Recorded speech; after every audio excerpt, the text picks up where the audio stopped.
And so marae. Let's start with our marae kawa and tikanga on the marae.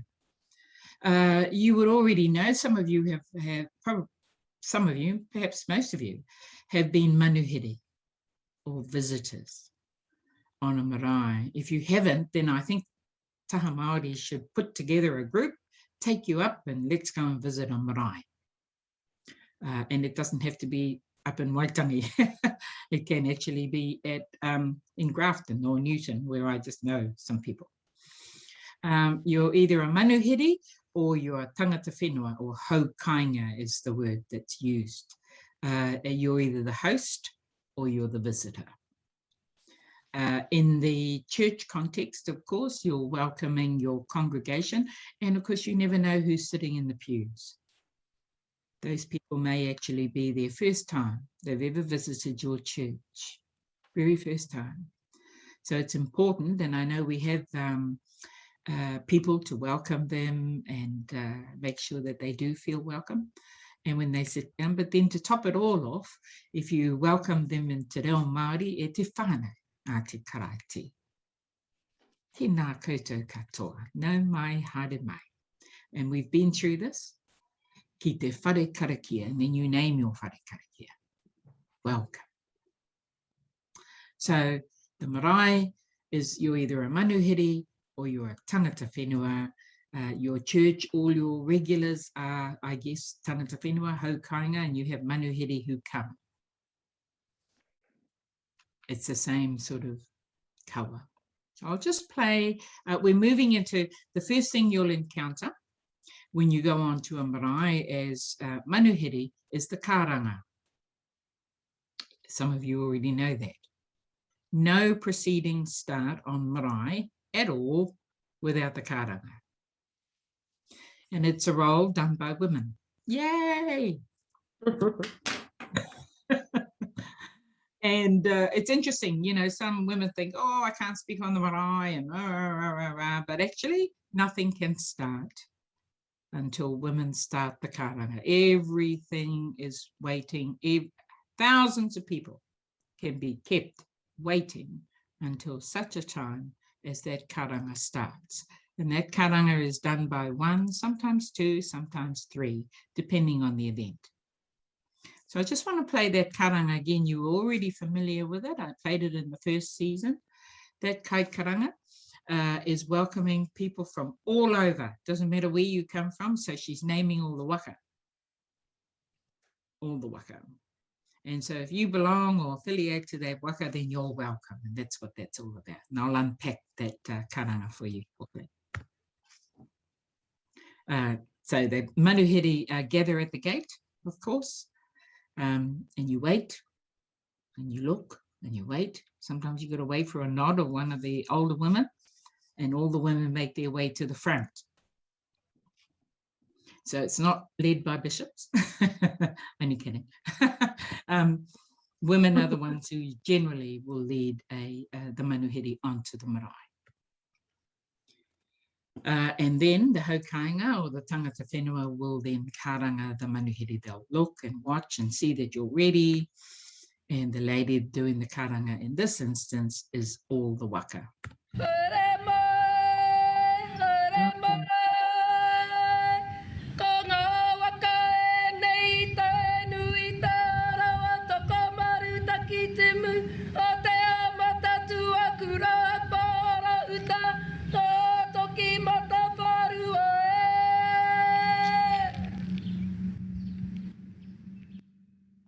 There you have it, the karanga. I can just hear you. But that brings us to our most esteemed manuhiri.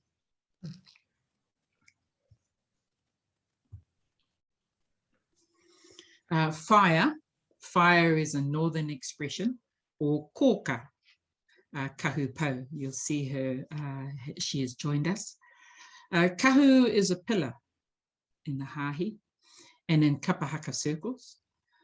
She may be semi-retired, but I know she works harder than many. So there's no such thing as retirement when you're good at what you do. Kahu was educated in primary schools in Rotorua and the East Coast. Secondary schooling was with Queen Victoria School in Parnell in Auckland. Kahu dabbles in many places has dabbled in many places like the Auckland University, Post Office Savings Bank. Do you remember that? Post Office Savings Bank? The ANZ, Te Awa Nui Arangi, which is an education program in Auckland, and that's just to name a few. Kahu now works part-time as a lay advocate in Te Kōti Rangatahi or Youth Court in Waitakere. She worships at Te Mihana Māori or Holy Sepulchre in Grafton and has done so since 1967. And like many of us too, she was a past treasurer, secretary, cup of tea maker, vicar's warden. Kahu served as a member of the St. Stephen's Queen Victoria Trust Board for many years, and she's still very active in the Auckland Anglican Māori Club, or Angie's Choir in Kapahaka, and has been for a very, very long time. Front row material. I'm the 10th row, she's the front row. Living at Selwyn Village in Point Chevalier, she still assists some of the residents with their reo and their protocols, much like what we're doing today. Nō reira kahu, ngā mihi mahana ki a koe mō tō manaaki ki a mātou I te ata nei. Nau mai whakatau mai. Tino hari ko taku ngākau ki te kite a koe, ki te pito kōrero o te mahi kaikaranga. Aharaini pēa. Tēnā koe e te rangatira.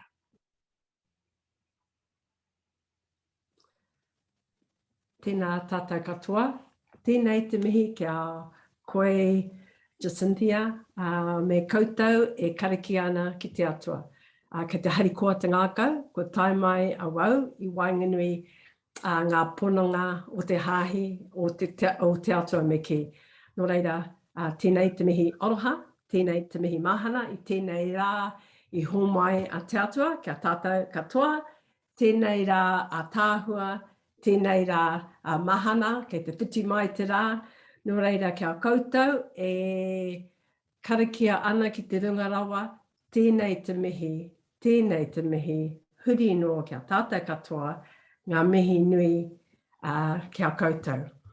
E ai rā ki ngā kōrero, ko hikurangi te maunga, ko waiapu te awa, ko Ngāti Porau te iwi, ko Whangārā mai tapiti, te marae, ko Kahu Pou ahau, no kaikohe ngapuhi nui tonu, tōku hoa rangatira, arei hana pau.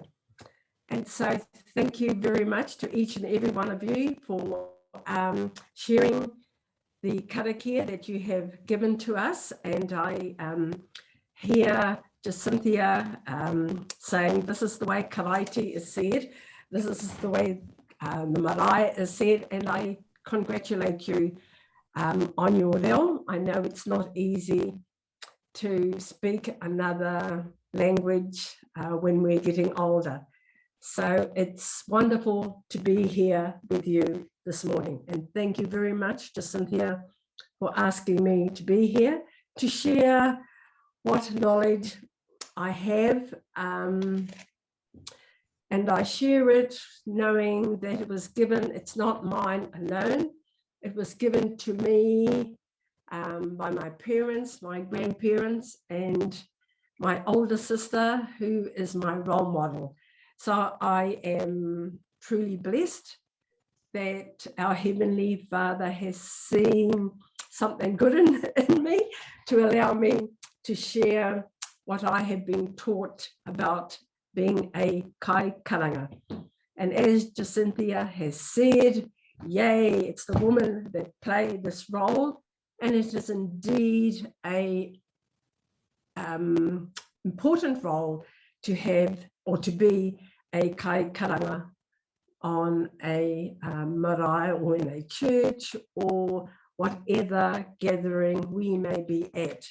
And it doesn't start off until the first call goes out, and it's always done by the woman. I see Jacinthia has given, I don't know whether you've been given the, she's given 12 points for me to cover, I suppose. So I will do the best I can in answering or to address the points that she has given me. May I also say here that I am in my mid-70s, but I never started the karanga until I was in my 40s, I think. And that was by mistake. I can see one of the I've got to address was what training is there. Well, I have to tell you, I'd like to share with you, there was no training for me when I was employed by the University of Auckland with the foundation start. And we had 2 programs, semester 1 and semester 2. So on our program, we had about 100 students.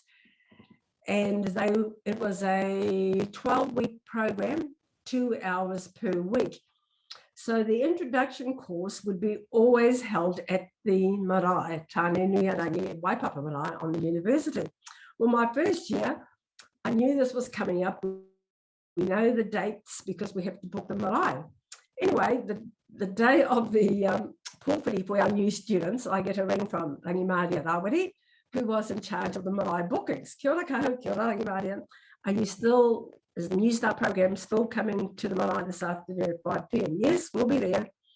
And she said she would do the karanga, which I knew. And then she says to me, do you have, who's doing the karanga from the university from the New Start program? I said, pardon? She said, oh, you know, you have to have someone to do the karanga from the New Start program. And I said, oh, isn't that your job? And she said to me, we do have I'm always the kai karanga kahu, and you know that. I said, yes, you're right. And I said, oh, I thought you provide the whakautu or the another kai karanga for the visitors who are coming on to the marae, and then I could stand next to you, says I. She said, Kahu, no, I think that's part of your job. I think you better go and see your manager about this. I said, okay, Rangi Māori, see you at 5 o'clock. So I hung up. Then I went in to see my manager, and I said, Joan? She said, yes, Kahu, what's the problem? I said, we have a pōwhiri today. She said, yes. I said, Rangi Māori is going to do the karanga. Yes. And so I said, so who's going to reply? She looked at me and she said, Kahu, it's you. I said, pardon? I've never done a karanga, Joan. Kahu, you're our cultural advisor. That's one of your, it was in your, my CV that I could do the karanga, I think I said, was it? Anyway, she said, she gave me a big hug, and she's a Pākehā woman, wonderful, wonderful woman. She said, Kahu, you'll be fine. Just go back into your office and you'll know, some words will come to you. Well, sure enough, 2 hours later, on I go with 100 students, and I did my karanga, and it wasn't too bad. So over the years, I have learned to find the words, to know some words to do a karanga, and it hasn't been very easy, but I always, most times, I have forgotten, I always say a karakia prior to my doing the karanga, and sometimes being a Māori woman, you rock up to a hui, and you say, oh yes, I'll just sit down with the hokainga. Next minute, whaia, they look at me, kai karanga? I said, no. They said, whaia, there's no one else. So it's that type of role was my learning. I didn't have any learning experience, but over the years, I guess I'm getting better. Well, I think I am. But I have always had an older sister, and that's why I thought never in my wildest dreams that I think I was going to be a kai karanga. So that's how it started off for me. However, can I say that these, in the last 10 years, I think, they do have kai karanga sessions, and I have been unable to go to any sessions. So I've learned as each occasion comes by. But for me, I've been, again, truly blessed that I've been able to visit many marae in my different roles of occupation, and being involved with the hahi mihingare, who take me to many hui, to different karakia throughout New Zealand. So I've been able to learn and listen to the words that the kai karanga is saying, or the kai whakautu. But in all of this, can I say that it's, as a kai karanga, I'm proud to be a Māori woman, because women, we all know women do lots of things, and I'm very good at doing lots of things. I'm also proud and blessed that I am a mihingare. And thirdly, I'm really proud to be from Ngāti Porou, not necessarily in that order, but I find remembering who I am and knowing who my grandparents, my parents are, and my older sister helps me to play a better role as kai karanga, I would say. And it's not an easy role to play as kai karanga. It's a huge responsibility to take on. And each occasion that I've been asked to be kai karanga, it's always different, though sometimes I can use some words, I guess, but just change them from time to time.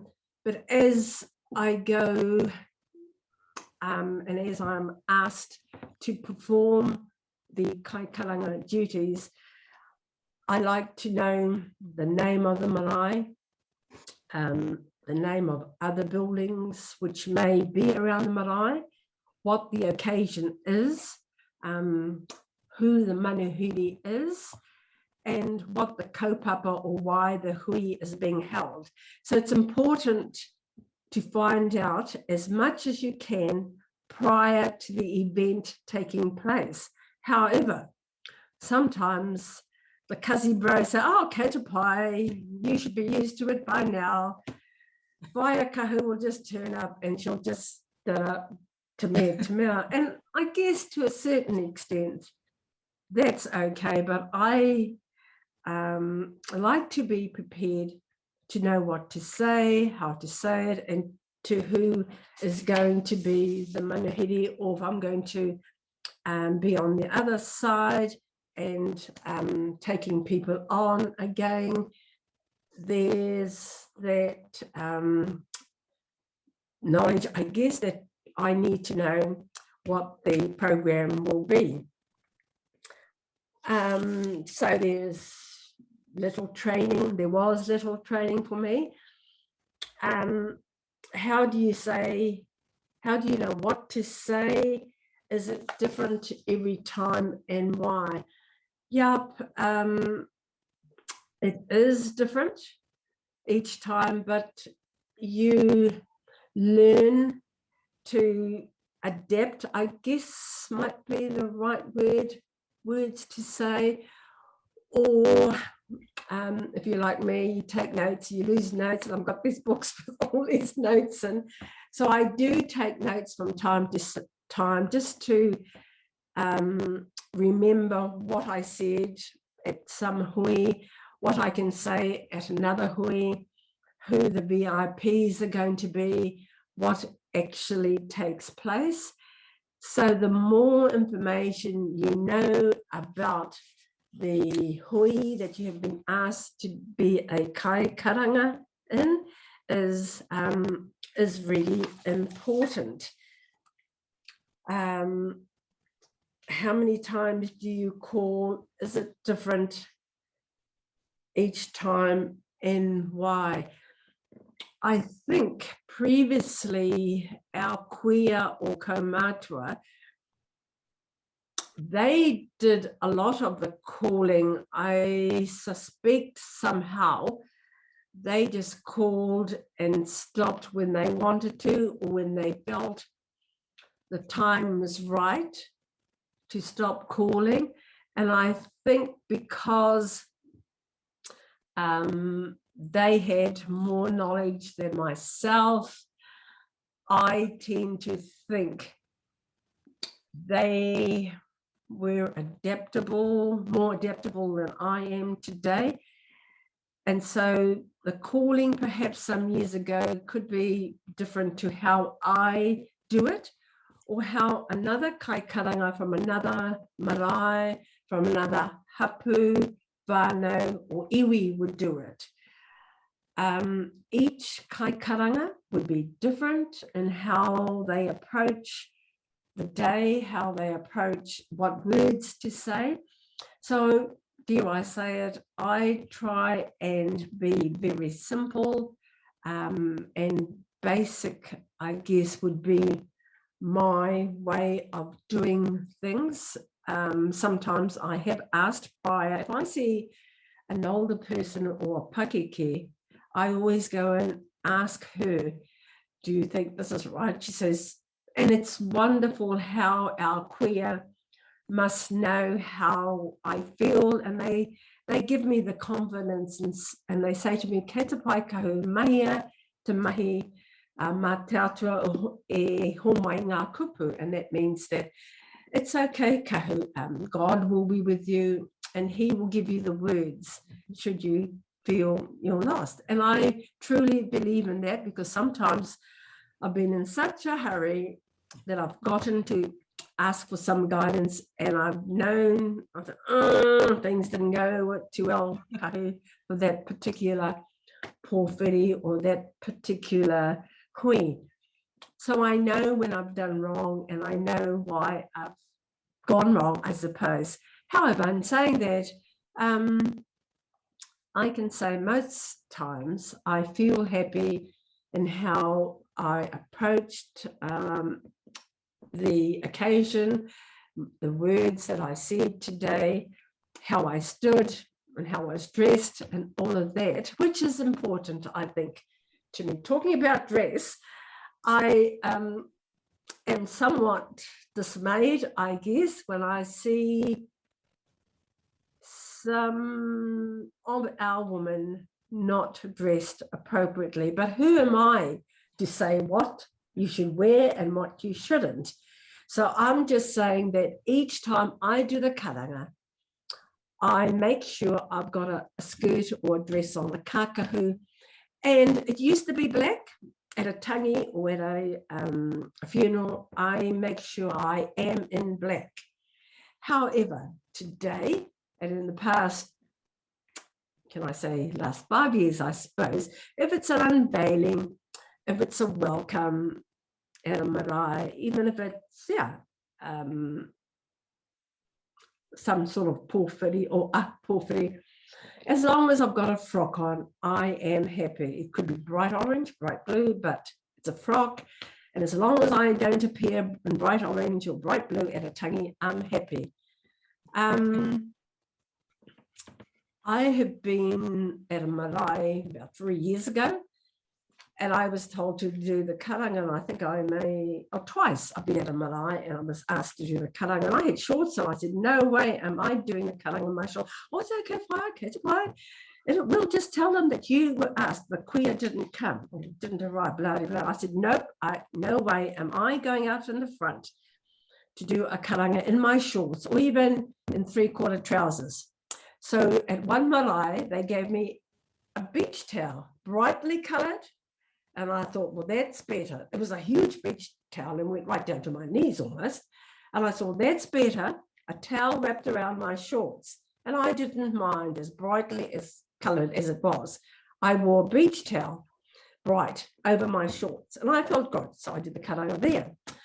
And at another marae, this was about 3 years ago, I was asked to do the karanga. And again, I think I may have had trousers on. I said, no, I've got trousers on. So what did one of the cooks do? She said, oh, fire, I know what.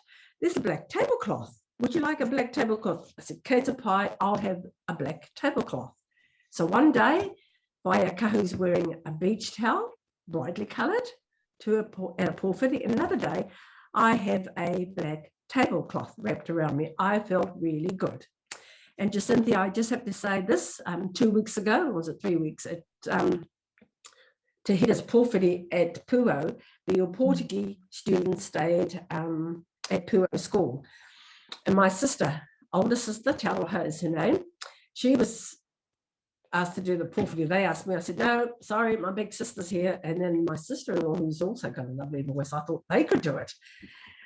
And my sister says, I think she had green trousers on. So again, a black tablecloth was used for my older sister. And that's dress when people talk about, and you know, who am I? Like I said earlier, who am I to say you should wear this, you should wear that? But for me, that's how I like to dress. And I can honestly say back home in Whangarā, I am back along the East Coast, and even in the Waikato area, I have never seen a kuia, an elder, do the karanga in trousers. And it's out of respect. So it's good enough for my kuia and the elders that I see today. And I have to say, in the Waikato area in particular, they always wear black. And I say to myself, Kahu, that's how you should address, out of respect to the tūpapaku or the deceased who's lying in state, out of respect to my kuia, to my mum and to my grandparents who have passed on, I will always wear a skirt. And if they haven't got a skirt for me, no way will you see me doing a pōwhiri. Yes. I mean, doing the karanga, sorry. So that's what little I know about dress. Calling for me of late, it's been the karanga. I would just say, hara mai te manuhiri, no mai piki mai rā, nei rā, tēnei marae karanga tu nei rā, kia koutou, no mai rā, hara mai rā, piki mai rā, which is a general welcome to people who are coming onto the marae. So that's number one. Number two, for me, it would be a mihi to those who have gone on before us. So it's a mihi to my ancestors, to those who have passed on. So my second karanga would go something like, hare atu rā koutou ngā mate, hare atu rā ki te pōnui, ki te pōroa, koutou kua whetūrangi tia e, hare atu rā, whakangaro atu rā. So a very short mihi to those who have gone on, and those three lines are saying to those ancestors, I greet you, those who have gone on before me, here am I greeting you. Thank you for the tikanga and for what you have left me. So that would be my second call. My third call then would be knowing the group who was coming on. And it would go, haere mai rā, te kōti rangatahi e, te kai whakawā, mauria mai rā, ngā rangatahi, ngā mokopuna e, ki runga te marae, wauhani, waititi e, tēnei te karanga, te whare nei a ngā tūmanako e, te whare kai e tūra e, ko te aroha, te whare whakamahana, te mini me te tini me te mano e, hara mai rā, te oranga tamare ki koutou kua eke mai nei e, ki te whakawhiriwhiri i ngā take, e pā ana ki te ngā mokopuna e, hara mai rā, nau mai rā, piki mai rā. So there again, my third karanga is to the judge or the kaiwhakawā who is he will be holding court. Kōti rangatahi means the youth court, and rangatahi is our youth. So for me as a lay advocate, the youth that we have in court, they are aged from 13 to 17 years of age. So I welcome the judge, the rangatahi, and then I'm saying also to oranga tamariki, who are the, what are they? They are the office who are looking after our tamariki or our youth. So, and then I say to them, this is the call from Ngā Tūmanako, which is the tipuna whare at Whani Waititi. Tēnei te karanga mai te whare tipuna a Ngā Tūmanako, the name of the whare. And then I also said the whare te aroha, which is the name of the whare kai. And then I would say aneira Whani Waititi te marae, or Whani Waititi e karanga atu nei kia koutou. Te papa e takoto nei. Then last but not least, I would then say this is the final call from the Whani Waititi marae. Right. And then as the mangahiri come in, they take their shoes off, then I go into the whare tipuna, which is Ngā Tūmanako, and my last words of welcome would be something like this. Whakatau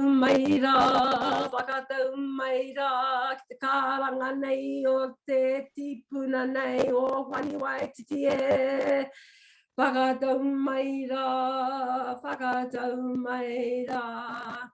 So my last call to the kōtiranga tahi would be welcome, thrice welcome into our whare tupuna, which is Ngā Tūmanako, and also at the end of, on the end wall, there is a photo of Whani, the late Whani Ritamaya Waititi, who is of whānau Apanui descent, Ngāti Porou descent, and who the marae, the kura, kohanga are named after, who I was very proud to meet.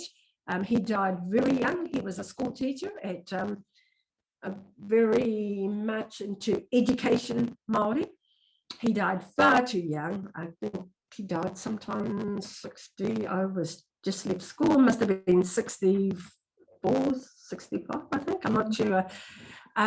And so I made reference to him also. So it's all that type of information that helps me, I guess, settle my mauri or settle my wairua, to know that my ancestors, my grandparents, or those who come onto the marae, be you manahiri, be you haukainga, they will be proud that I have included as much information as I can for our rangatahi.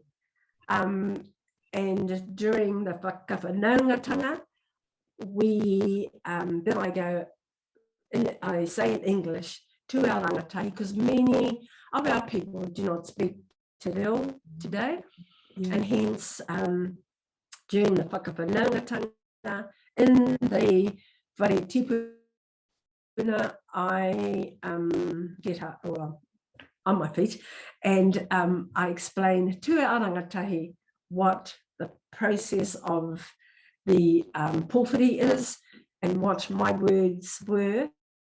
And I encourage our rangatahi, each time we have fortnightly pōwhiri at the marae. Sometimes if there's a tangi or if there's a hui, we then have to go back to main court. But I guess this is a bit of a diversion, but never mind. We have kōti rangatahi fortnightly, sorry, the Whani Waititi marae. So I go over that with the rangatahi. So how many times you call and why, and that's the reason I do it 3 times. Yeah. However, in saying that,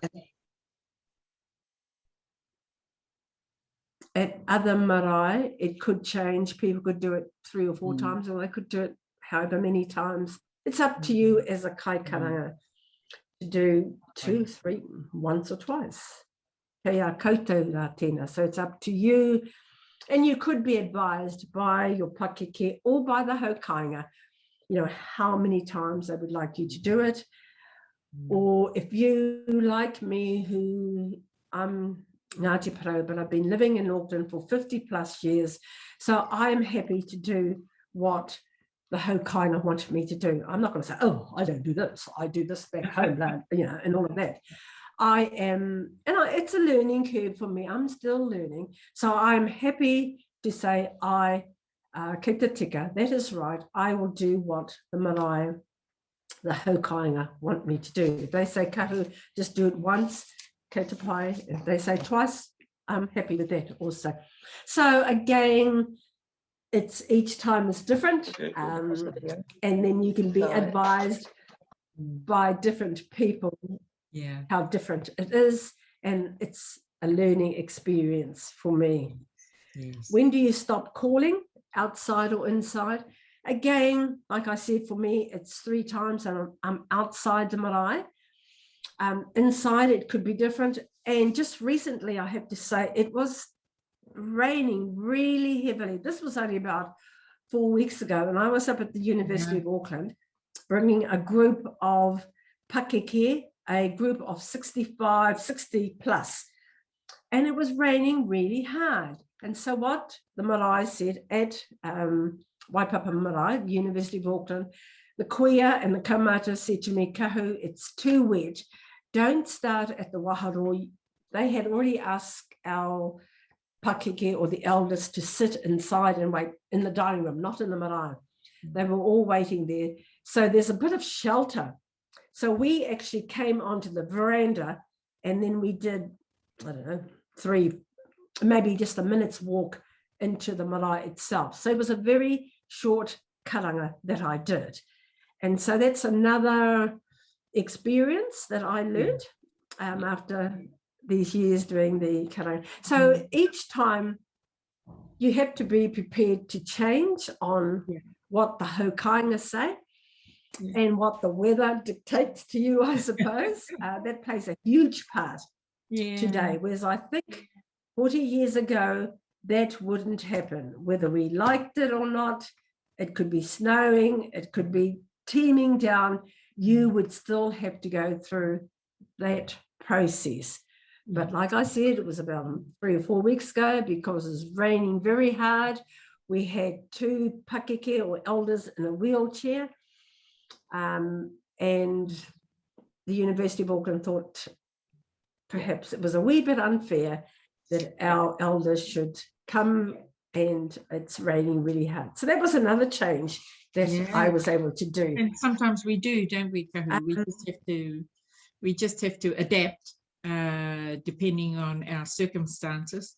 And when I think about the church, for instance, you know, we have a tendency to sort of start the same way. We're very fixed, you know. So you were talking about sort of there's a fixed way of doing things, but then there isn't. You know, it gets quite colourful. It can be creative and colourful. In the church, we certainly do have a certain rhythm, and you know, people arrive and then we please stand. You know, and so that rhythm is very easy to get comfortable in and safe in. So I do like how you talk about you know, that you were scared. And I think if you are doing a karanga, you are welcoming people. Ultimately, it's about hospitality and you're welcoming people. And we do need to step outside of our comfort zone sometimes. And I think this group of people have been because they've been learning how to do the mihi. They haven't done a karanga yet, except in the prayer book, you would know this, Kahu, and you may have even done it yourself. On page 489 in the 476 service, the porphyry. Haere mai te kahui a te atua, tamohia e nei kai rangatira a te karaiti.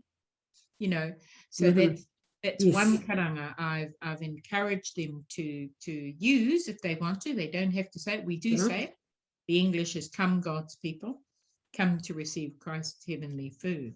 So, excuse me, it's been just a small window where Actually, you probably just don't need the training or anything like that. It's in our prayer book. We're rhythmic, the way that we worship.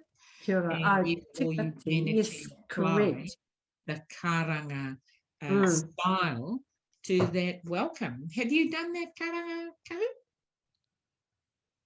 Have I done, sorry? That karanga I'm talking Have about. I done? Come up for kaihapa. Come up for kaihapa. No, I haven't. Ope has. Cynthia. I've heard Ope No. do that, Mihana Māori or Hawi Sepoka. Oh, okay. No, I haven't. Yeah. And But, that's what you've certainly given us a that we good are insight. now looking at a karanga taking place in the service. And I think it's, I've heard Shona. I think Shona has said it. Am I right? Yeah, perhaps. Well, she does a wee bit of a karanga, I think. Yeah. But karanga, of course, as you very much explained to us, it's not everyone's cut out for it. You didn't think you were cut out for it. And many of those, That's right. you know, we might resist. I have to be honest. I've been asked a couple of times because there hasn't been any women at all. This is in the north. And they've just, I'm supposed to be coming on with all my visitors and all my manuhiri, and then they've, you know, someone's come running down the ramp or coming out and they said, oh, Jacinthia, would you mind doing the karanga and the whare? And I'm like, I don't feel called to be a karanga. You talked about an older brother or sister, an older sister. That's that tuakana taina thing. And so while my mother was alive, I used to have that sort of excuse, if you like, to say, no, I don't do that. My mother's alive, my sisters are alive. And I've managed to get away with that. But yes, exactly. Not something I'm aspiring to, I must say, Kahu. I'm not aspiring to. But thank you so much for you know, sharing with us your experiences and helping it. You know, it may be way out of our league, but it could be something that we can continue talking about, the role of the karanga, and it is an important role. It's scary, it's fulfilling, as you said.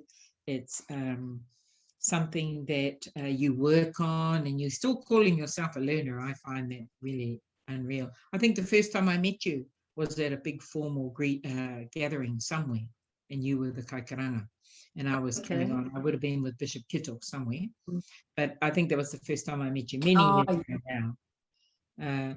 So yes, thank you very much. Do stay with us.